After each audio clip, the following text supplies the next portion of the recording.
Deep in a dark forest lived a young owl named Olly.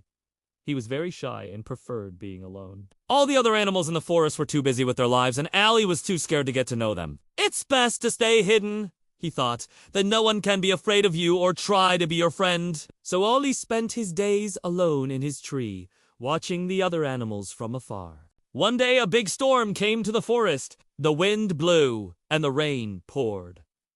It was the worst storm Olly had ever seen. Suddenly, a young deer got separated from its mother. It was too scared to go out in the raging storm and called for help. "Help me, mother!"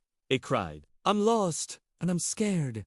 Hearing this, Olly felt a pang of sympathy. He wanted to help the little deer, but he had never spoken to a deer before. In fact, he had never spoken to any animal except his mother. What if the deer was afraid of him?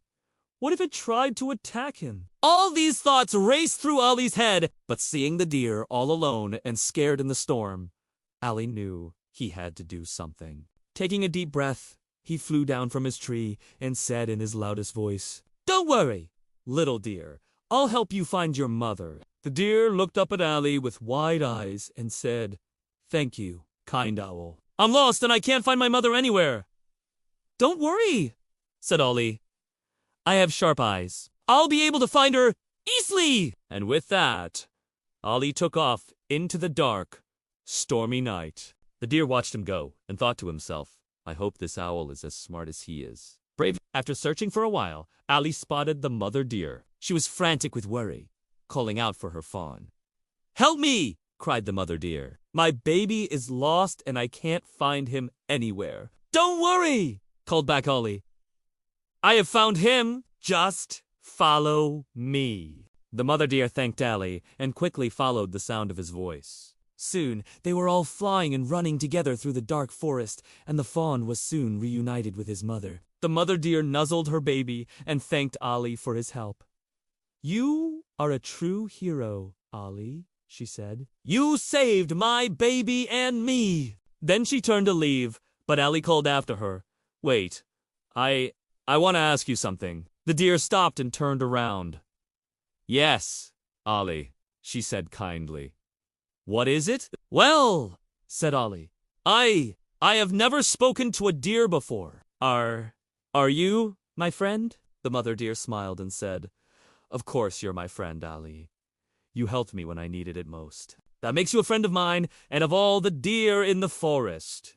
With that, she and her fawn trotted off into the trees. That night, Olly didn't go back to his tree. Instead, he went to a cozy den under some logs. It was warm and dry there, and Olly felt happy and tired. As he drifted off to sleep, he thought about how good it had felt to help the deer. Maybe helping others wouldn't be so bad after all. The next day, Olly was perched on a branch when he saw a young blue jay fall out of its nest. The baby bird lay on the ground, chirping for help. Without thinking twice, Olly swooped down and picked up the baby bird. He took it back to its nest, and the mother bird thanked him profusely.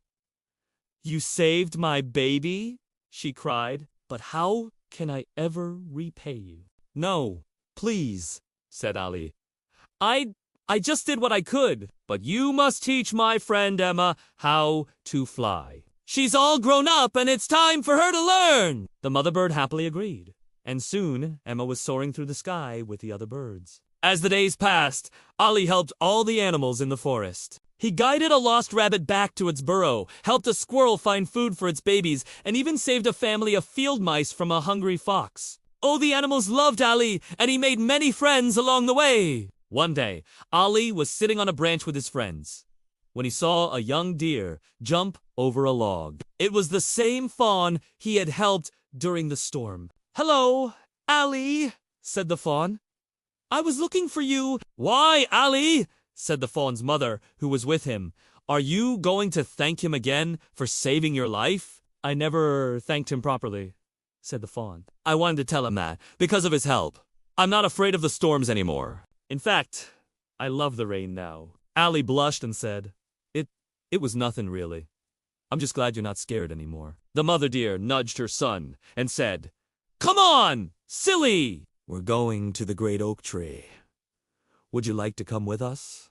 Olly. To the great oak tree, asked Olly. Yes, said the mother deer. All the animals in the forest are going to meet under the great oak tree. It's our friendship festival. She explained that every year all the animals in the forest came together to celebrate their friendship. Olly had never been invited to such a gathering, and he was both excited and nervous. When Olly arrived at the clearing, all the animals were gathered under the great oak tree. They had come from far and wide to celebrate their friendship. Olly joined them, and soon he, too, was celebrating with his new friends. Olly finally understood that helping others wasn't so scary after all. In fact, it was a great way to make friends and feel good about himself. From that day on, Olly continued to help all the animals in the forest, and he never felt lonely again.